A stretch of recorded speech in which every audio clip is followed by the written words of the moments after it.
Hey everyone, welcome back to DC's Card Corner. Today we'll be looking at my Satin Ravenheart deck for the game of Soul Masters DCG. So Satin Ravenheart is the first Vampirian commander you will be able to play in this game in terms of the Awakening box and the first booster box the game has. And clearly she has had some great promos over the course of the game. In a way, she's almost like Puerto Rico's favorite girl because all the promos that we had, especially for Puerto Rico, it's from there. So let's look at it first at our commander. So starting off, we do have Satin Ravenheart. It is a traditional 3 evolution commander, so we'll have the base version, our evolution 1, evolution 2. Sadly, the both don't have their own promos yet, but we do have a Puerto Rico promo here. And Satin is one of those cards that's really special because it has 10 resources, so that's why you see so many of the cards around there are bleeds and things like that, and only 4 energy. So if you want to think of her kind of like a really weird type of deck, because you have to play out sometimes mostly in your opponent's turn, so you're going to be playing mostly in your opponent's turn instead of your own, and you have to manage a lot of the resource management. So when you tap your energy, you got to make sure you have enough and things like that. But one thing that we do know is since she has 10, she's going to be she's going to generate so much bleed over the course of the game that's going to be really easy for you to pull forward with the game. Starting off, she does have her traditional life tap, so she does have a pay 1 and heal 1. Not much that can be done there. A lot of commanders do have this type of thing, like they prevent damage or they heal instead of case. But her big ability when evolution 1 or evolution 2 is that she has backstab. Backstab is a special effect which allows us to be able, let me see, focus there, sorry about that. That allows us to discard 4 bleeds, and we'll be able to deal one more damage and piercing to the attack. So what is piercing? Piercing is pretty much an attack that's gonna consume one of the energy shields from your opponent's shielding effects. So if they discard a card for 2, you're gonna deny one of those shields, so it's gonna be 1 damage.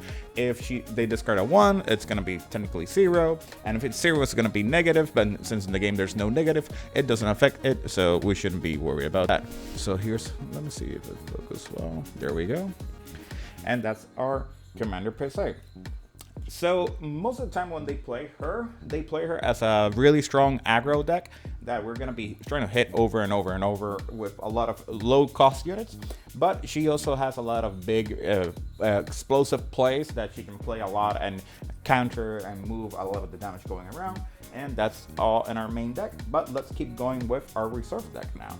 So starting off, we have in our reserve deck are 2 weapons. We do have our Full Moon's Bow and Shadow's Kiss. Full Moon's Bow is pretty much the first card we're most of the time going to play because it's 0 cost, so we don't have to worry about that energy, that resource generation. And once we have in the field, it enters the play ready, so it doesn't enter rested like the Shadow's Kiss. And we only have to tap it, and we start stocking up our bows over the course of the game. So think about this like a traditional big weapon that you're gonna keep adding more ammo into it, and then suddenly when you rest and sacrifice this card, it will deal damage equal to the bleed under it, or it would add that much damage to your unit or commander. It doesn't say specific faction, so you can use it on any type of unit. You could include a mercenary too, just in case, so it's really flexible in terms of the game. On the other side, we do have Shadow's Kiss, which is a really interesting card because it allows us to buff our units per se, and we can pay 2 bleed for it to become 2 damage instead, so we can raise our resources to be able to deal more damage. But finally, after all that is said and done, we do have our Shadow's Wrath, which will rest and remove this card, and we'll take control of a unit our opponent controls, and it costs 3 or less until the end of the turn. So what we're gonna do with this card is either we can steal a unit from our opponent and be able to deal more damage because we attack with it, or we're just gonna remove a blocker, say a defender or something like that on the field, to be able to deal more damage. So both cards are really good, and it all depends on the tide of the battle of how it's going. For me, I'll start off with Full Moon's Bow. I rest and sacrifice it. It does have the new update. It says it's reforgeable, so that means when you consume it, it goes back to resource deck, so you can use it again if you want to. But we also do have our Shadow's Kiss, which is a weapon that's going to take over for this, and this one is what we're going to use to almost always end the game. After that, we do have our fields. With our fields in the game, for our battlefields for the game, we do have a Blood Temple and Ravenheart's Retreat. In terms of the gameplay design, I always go with Ravenheart Retreat first instead of the Blood Temple.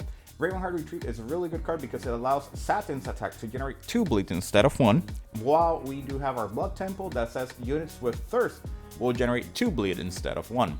So here, both cards are replacement effects in terms of what you're gonna be generating your bleed and resources over the course of the game.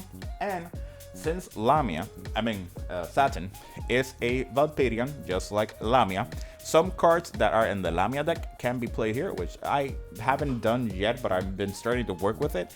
And I think Ravenheart is good for now because I'm focusing mostly on Satin, but when we start using a lot of other cards like the Bruiser's Guild from Lamia and things like that, the Blood Temple is gonna suffer a bit more from not being all full cards with Thirst, and you know, it's gonna be interesting how the mechanic works out. Both are card draw, so you know, you just play it by ear how you want it to play and be able to resolve those cards properly. Next up, we have our armors. In terms of the game, we do have our Blood Cloak and our Blood Elixir. Pretty much what you're gonna play almost all of the time will be Blood Cloak. Blood Cloak is such a great armor card that allows us to just prevent damage or change the target. And it's really simple, it's really, really good. And it's a great card in terms of my opinion. Our Blood Elixir is just a little bit more clunky in terms of the gameplay design because it requires that every time a unit dies on the battleground, you rest this card to add a bleed into it, and then you finally can heal. And eventually, we have too many cards right now with Satin that they're taking a lot of the generated resources and they're adding it to their own side. So it keeps stacking it up and it becomes a little bit more of a problem. There we go, better light. So sorry about that. So it's, you know, a little bit more, I lean more to the Blood Cloak. I just have it there for if I see a lot of low cost units that I can discard and be able to sacrifice and things like that. Now, like every single card game, or at least in our game, in Storm Masters, most of the units, most of the commanders have 3 feats, and we only can play 2 for now. And our 2 feats that we're going to be playing will be none other than Blood Pact and Evasion. We're not playing Falling Angel that allows you to summon the Blood Dragon, because even though the Blood Dragon is a great unit, we are going to be always using our resources. We're always going to be in the 5 to 6 mark, so we're not always getting all the way up to 8 or 10, so we're not maxing out our resources since we're always going to be using them and doing a lot of things with them.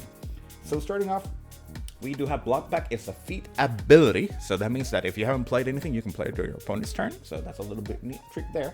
And ready all your energy cards. So if you have 4 energy cards, you rested them all, you don't have anything ready to play during your opponent's turn, you can use Blood Pact and you're good to go. Next up, we have Evasion. It's a spell and hex, so you do have to play on your turn, but it allows you to say, hey, units cost 4 or less deal no damage to my commander this turn. So it does not protect your units, so that's the only bad part about the card, but it allows you, or it flexes out a lot of the damage that's going to be dealt to you. Think of it kind of like Immortal Flames for Volcania, in which it prevents you going from down to less than 1 health. So in here, we're just saying everything that's 4 or less, no damage to me. And you can protect yourself and things like that, but it's only for the commander, so that means you have to use your Blood Cloak accordingly to save yourself and things like that. And, you know, that's a little bit of the big problem that we have. Finally, we do have our 10 bleeds. We're just using the generic 10 bleeds that we do get from the booster box. There's another art, but I didn't get enough, so I couldn't spread it out to love, so everything is there. And now we go to our deck. So let's move to the side our deck box and start off with our card. Starting off in the game, we do have 3 1-cost unit, which would be Kazuki. Kazuki is a great card, mostly for its last effect, which is Safe Fall, which is if your commander is Satin, which it is, we're gonna be able to discard 1 bleed and discard from our hand to ready 1 energy and draw 1 card. So what we're trying to do is filter our deck or filter our hand to get those cards that we want to play and be able to deal a lot of damage, because we do have a few key targets that we want to reach there, and that's what we're going to do. In terms of the gameplay, I think this is our only 1 cost. It is. And it is also a decent body on the field because it does have Toxin, so that means that when it attacks, I can discard 1 bleed, and I'll raise its damage to +1. So instead of doing 2 damage, it's going to be dealing 3 damage instead, and it's only once per attacking. So you got to make sure that if you're going to attack with this card, you know, trying to hit for the kill. But in most cases, you're just going to be discarding and getting a better card draw over the course of the game. So that's our Kazuki. Now, starting off with our 2 cost, which is almost the bulk of our deck, will be Hayate. Hayate is a great card because for 2, when you play this card from your hand, you return target enemy unit cost 1 or less back to their owner's hand, and it does have Thirst, which when it attacks, it will generate 1 bleed.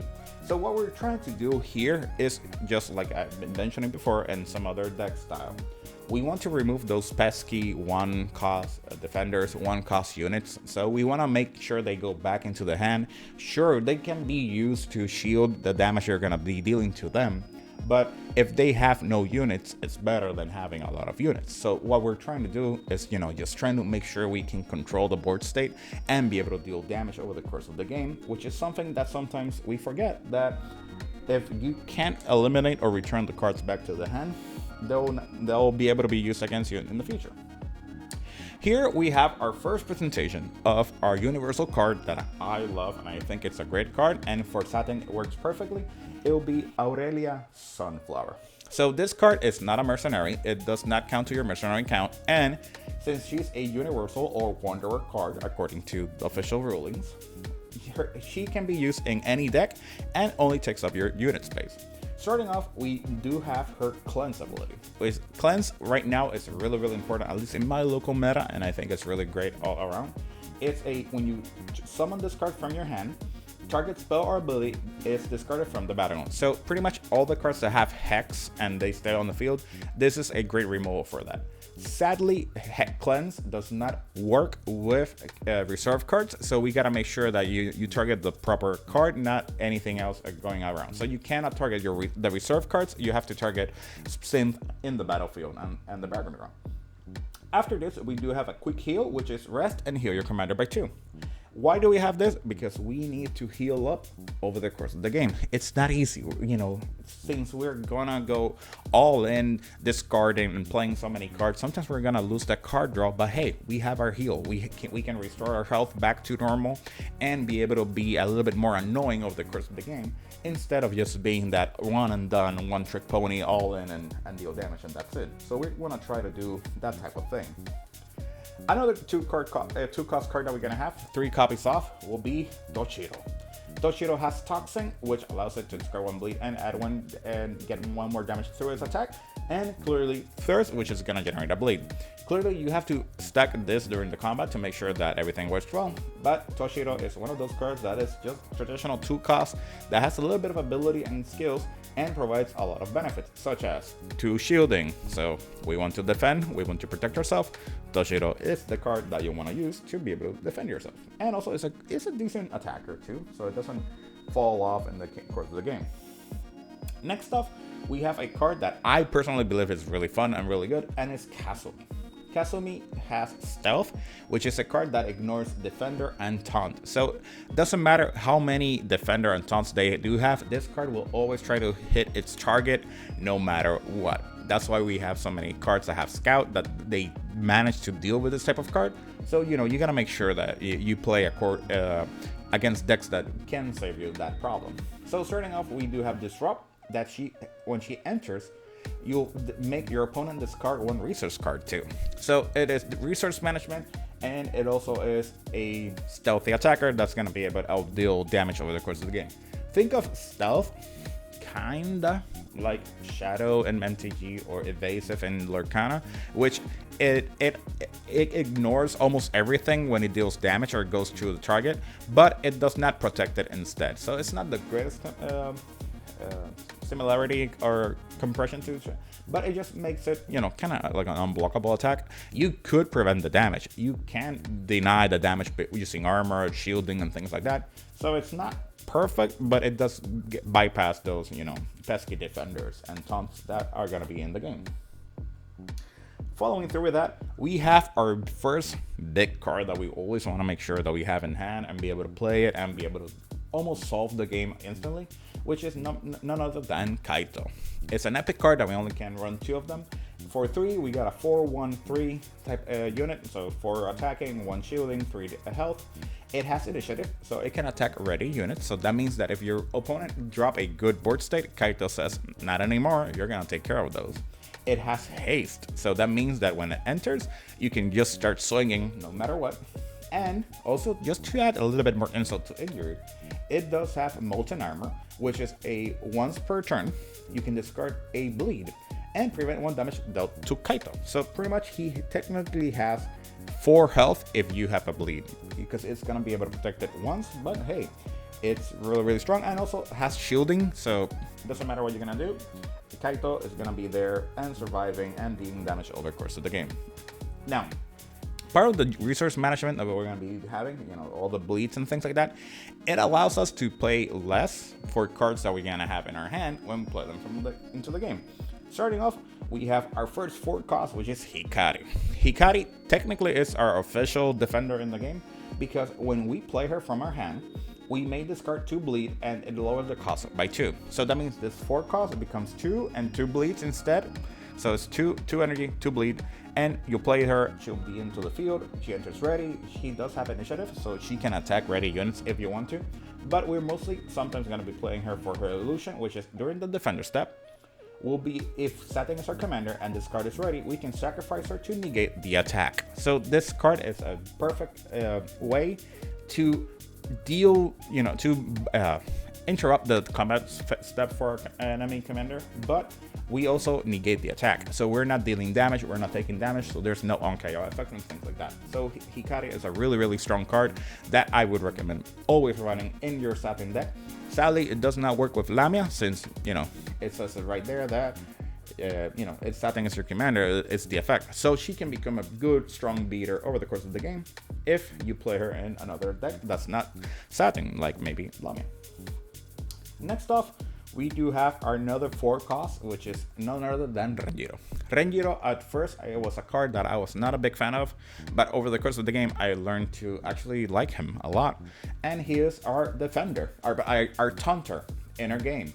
For 4 costs, we have a 5 damage, 1 shielding, 5 health unit that has taunt. So when this unit is sideways or rested, it will be force the opponent to target it first when it's trying to attack. So if they don't attack, you don't have to target it, but if they do, they have to do it. It has toxin, so you discard 1 bleed and be able to generate 1. It gives it 1 more damage, so instead of 5, we're going to be dealing 6. And finally, it does have firm, so when it dies, you discard 1 bleed and you draw 1 card.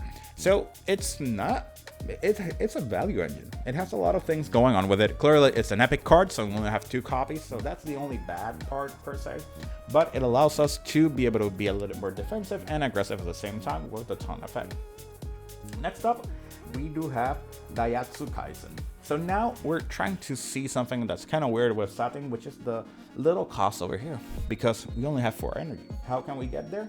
So with Satin, a lot of the card design was to make sure that if Satin is your commander, some of the cost of the cards will be lowered. So in this case, Daihatsu in the first line says if Satin is your commander, lower the cost by 1. So you don't have to be casting this card, it already costs 4. It does have the card that can be placed on ability, so that means that when you have turn or you can be able to play, you can pay 4 and play it during opponent's turns, just like Hikari, so I did forget to mention that. And it also does have a lot of weird designs, because in its upkeep, you have to transfer 1 bleed from your resource deck under it, and it's gonna be stronger. So it starts us off 4, but when you finally attack with him, if he survives the turn, it's gonna be 5. And then you're gonna keep adding more and more and more. And he lowers the damage, the ability cost of Satin's backstab. So that means that if Satin backstab, as we saw, was 4, with this, it costs 3. If you have 2, it costs 2, and you can, you know, play it as many times as you can, if I'm not mistaken. It's not once, so you can activate it during the opponent's turn or something like that. And finally, he has a once per turn, discard 1 bleed under him, and you can prevent 1 damage from dealt to an Assassin's Guild unit or your commander. So the wording, it says from Assassin's Guild unit or commander, so it pretty much says, you know, lower the damage you're dealing, but it's the other way around. Just, you know, traditional typos that happen in the first run of the card game. So let's see what's gonna happen now. After that, we do have our first legendary card besides the commander and things like that, which is none other than Yugito. In our deck, we're basing it mostly on the scramble to deal as much damage as possible style, so you can see all the cards or the units over here. So Yugito is same problem that we have, is a 5 cost. So we have 2 discard bleeds to lower the cost, and in this case, when if Satin's my commander, we can discard 2 bleeds to make it a 4 cost instead. After that, we do have Vengeance. When she enters the battlefield, we KO a unit cost 2 or less. So, you know, it's just almost like every single 5 cost that we've seen so far in the game. That allows you to remove a threat or something in the field beforehand. But finally, we do have her flash ability. Discard 4 energies that you have, and you ready Yugito. It does not have to be ready energy, so that means that you can waste your resources to play all the cards possible, and then you can just eat up your energy, and you'll get Yugito ready to go again to deal more damage and things like that. Yugito is dealing 5 damage. It has one shielder and 5 health, and all around it's great beater, and she can be mixed up and she can do some great plays if you have all the cards ready, you know, and Magical Christmas Wonderland in terms of the game. Now finally, we do have our last top card, our last unit in the game, and it is the Blood Dragon. So Blood Dragon is one of those cards that's really, really strong, that looks amazing, and you're asking yourself, well, what do you have in your deck? So Blood Dragon it's impossible to hard cast in most of the games because it requires 10 energy and we only have 4. So it does require a lot of preparation in terms of doing preparation, the reserve card and the Kaito, the Kaitos and no, not Kaito, the Kazukis and things like that.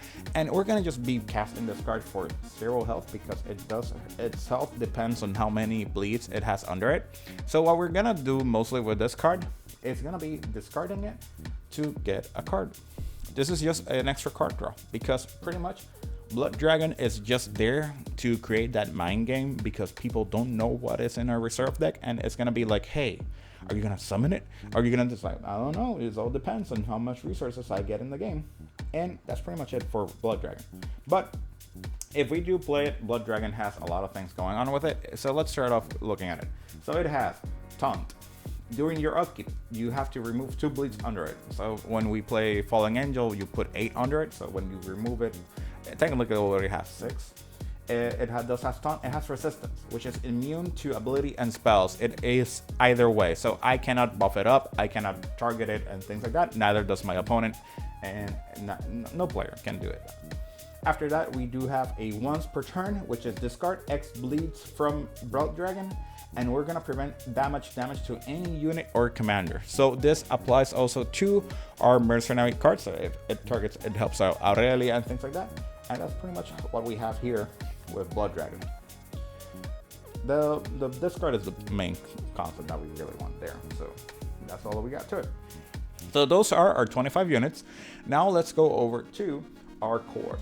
So since Satin only has 4 cores, we're gonna put the 4 cores quickly on top, and they're all different. They all generate the different benefits that we're gonna go through with it. So the Assassin's Core is one of those key cards for Satin because it allows her to ready 2 energy and be able to play out more cards. So all the 5 costs, you can hard cast it thanks to the Assassin's Core, and you know it's a great tool if you want to use that. Clearly, we cannot forget our commander's core directly, so Satin's core, we prevent all the damage dealt from 1 attack, and that's what we want to do. We want to survive, and this is one of the key cards to survive. And now we go to her epic cards. We have the Unstable Golem Core, which is a great tool to get that extra damage that you're gonna need through the course of the game. Some people most of the time recommend playing 2 of this core instead of 1 and 1, but again, it all depends on the matchup and how you play it. That has gonna benefit. So the idea of the Unstable Golem Core is that in its unstable side during the main turn, so that means your turn, you can rest and sacrifice it to add 2 more damage to your Assassin's Guild unit or commander during an attack. So let's say you're missing 2 more points of damage to evolve and end the game, and you have this core ready. This is the card that you're gonna rest and sacrifice to deal that 2 damage that you need. But on the other side, we do have our Dark Golem core. Our Dark Golem core has almost a similar ability because it says discard 2 bleed and you summon a golem to the battleground with haste, and the card that's gonna summon is this one. So for 2 bleeds you get a hasty 2 cost, 3 damage and 3 health unit that's gonna go in there, deal damage, and then disappear if you want to make it disappear because you bounce it or kill it or something like that. But those are pretty much our cores, and that's how it's gonna work out. Everything else that we have here are the rest. It's all the spells and abilities. They're not in no particular order, but we'll be revealing them over the course of the game. So starting off, we do have our Adrenaline. Adrenaline, we're currently running 2 copies of it, if I'm mistaken. And Adrenaline is a hex spell, so we play during turn, we'll let it on the field, and we can sacrifice it to add 1 more damage to our unit or commander, and then draw 1 card. So it's a 1-for-1, but the main concept that we want with Adrenaline is to make sure that we have it to add a little bit more into the game, and there we go, 3 copies that we have for Adrenaline right there, and that's what we need to do. But there's another card that we have in Satin, which is a resource-heavy card, which is called Deft Hands. Deft Hands. So it's Deft Hands. It's a 0 cost that it says discard your hand and discard up to 4 bleeds. For every bleed discarded this way, you draw 1 card.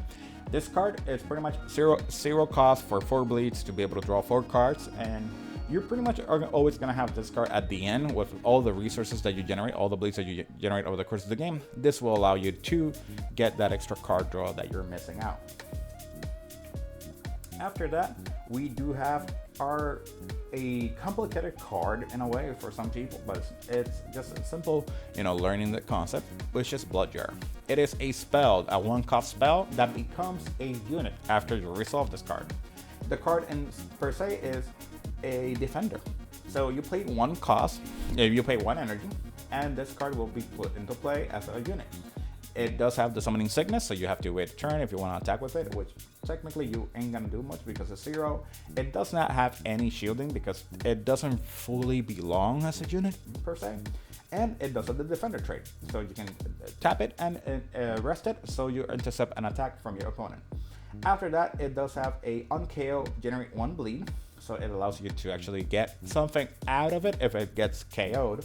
And at the end of it, it also is a trap card, so that means you can put it down in your face down in your energy, and when a enemy unit is attacking, cost 3 or less, you can rest and sacrifice it from your energy, and it will deal 0 damage. So this is a great damage reduction type of card, and it deals no damage. So you're not preventing damage; it's just saying no damage at all, and that's all that there is to it. Another card that we are running here, which is a first ability card that we're playing, will be a 1-cost called Scout Ahead. Scout Ahead is a great card that it allows you to look at the top 3 cards of your deck, and you can discard the 3 of them to put the 3 of them in discard, or you can reorder them in any way, so that way you can draw those cards.